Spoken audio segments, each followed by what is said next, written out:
I immediately went in, looked around, and said, it's not hard to figure out, 2 machines are missing.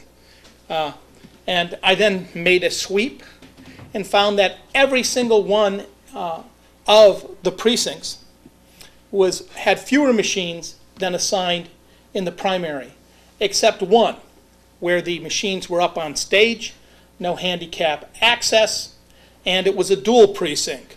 And this one was interesting because there was nothing to indicate what precinct line you were in.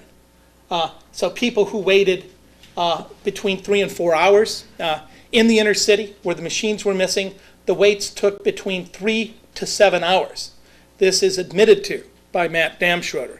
3 to 7 hours wait. Now, if you waited 3 hours and 15 minutes at Douglas and you got to the front, you were told you were in the wrong line and told you had to, it was next, instead of going to the table here, you were sent to the back. One woman, and there were 3 arrests that occurred, eyewitness when I was there, but one woman who had waited for over 2 hours went home to cook dinner and put her teenage daughter in line. And thankfully we have a law and order society, because when she came back and jumped the line, she was cuffed and forcibly removed from the polling place, an Asian American woman. And the great irony, the family was incredibly wealthy and owned a mansion in Bexley where there was no lines, an affluent enclave just to the east.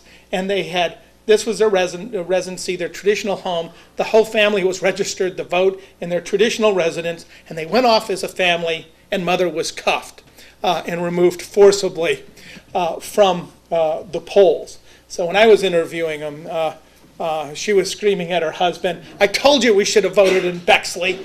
We would have voted, there are plenty of machines. Part of that, he was an African-American gentleman. So that's what was happening all over the inner city of Columbus. In one precinct alone, we canvassed the entire precinct, the whole voting list. We got 20% of the population to sign an affidavit saying, I waited 1, 2, 3 times in line and had to leave. In 1 hour that I observed, a half hour here and a half hour there, the estimated rate of people leaving the line without voting was 24 an hour. And that was just in one polling place. And there were literally hundreds of these throughout the inner city. So it depends on who you believe. The conservative estimates, Kerry lost 7,000 votes. Some statisticians, assuming the same rate of voter turnout, which is easily to assume with the long lines in the inner city, and the registration rates, put that figure as high as 60,000. Richard Hayes Phillips, who did a lot of our statistical work, assumed the standard 50% and said it probably cost Kerry 20,000 votes in Franklin County alone. Also in Franklin County, on top of that, we had what I call the Franklin County fade. People pushed for Kerry and it faded away. It didn't hop as in Mahoney. That's the Mahoning County hop, which expert computer scientists said somebody set the default level. Is that, and if that's not even supposed to show you it's doing that, if it is, the machines are somewhat defective. So the broader question is, how much is it hopping? In Cuyahoga County, at least 600 votes in the inner city, another miracle for Mr. Bush, is that many African Americans began to vote for a right-wing white supremacist candidate of the Constitutional Law Party. It's almost as if, as a political scientist, in an area where there's 4 punch card machines with tabulators, I would have said what happened in one of those 4 machines is that the software was wrong, is that votes going to Kerry were assigned to the Constitutional Law Party, which did better in the inner city of Cleveland than in the entire state, where they got less than 0.25%. In one district where Bush got 3% and where Mr. Gore had gotten 91% in 2000, lo and behold, the natural law candidate got over 40% of the vote. Do you remember Jews for Buchanan? Now we have blacks for white supremacists, which again was one of the things that I was trained to look for when I was in El Salvador in 1994. In Lucas County on Election Day, thankfully they brought in Diebold Opti scans at the last second. Of course, they weren't properly tested, and they froze up in the test ahead of time, and they also froze up on Election Day But the good news, it was just isolated to the inner city and the heavy carry wards. And the other good news is that many Diebold technicians, as Republican Triad technicians and Republican ES&S technicians, were on hand to help prior to the election and during election day, coming in, removing hard drives, taking machines out of use, and in some cases recalibrating them as needed and recalibrating them. And Bev Harris has done work here. Here you got 4,700 machines in a certain area, certain county, and you've recalibrated 1,500 of them, some 2 or 3 times. Now, the standard protocol, of course, is to do your security and logic test, and everything's fine, and you leave them alone. You don't come in. But the good news is that nobody challenged them. They had really nice badges. So if you have a really nice badge, you can come into the poll workers, presiding judge, the other judges, and the day laborer who don't know anything about the computers, neither do the people, frankly, at the Board of Elections, and you can do whatever you want with these machines.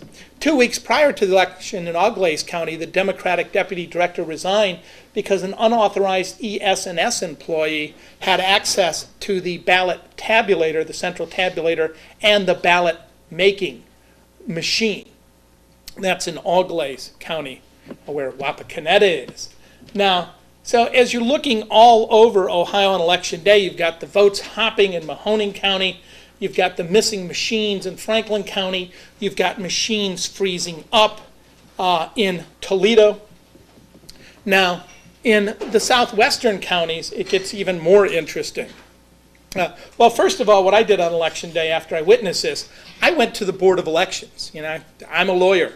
I am the lawyer who is roving. So I left and I went down to the Board of Elections to demand more machines. I went down there were a dozen buses in front of the building. A dozen buses. They had brought in concrete barriers. This is the only place that you can legally cast your vote as a provisional ballot. And I was referring people there till a young black woman came back and says, don't refer anyone there, it's dangerous.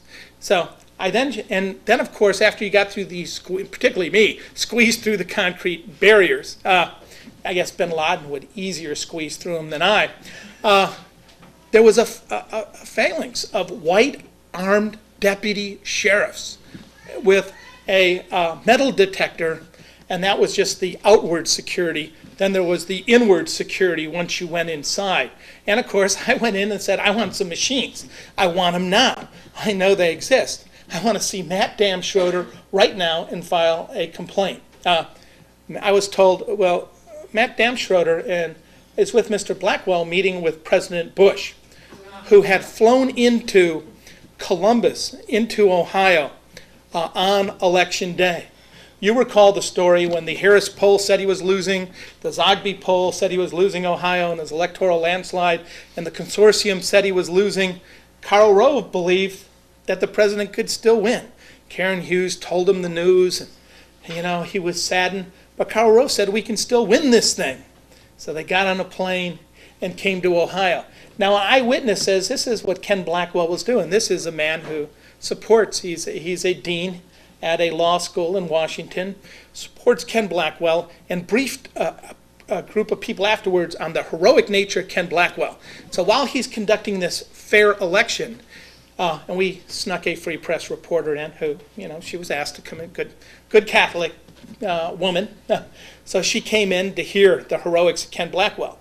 That while the votes were coming in showing that Kerry was winning Cuyahoga, the entire north, and Columbus, the Franklin County area, meaning that he would win Ohio, Ken Blackwell was getting out calculators and calculating how many of the votes the president needed to get from dominated counties in the South under Republican control.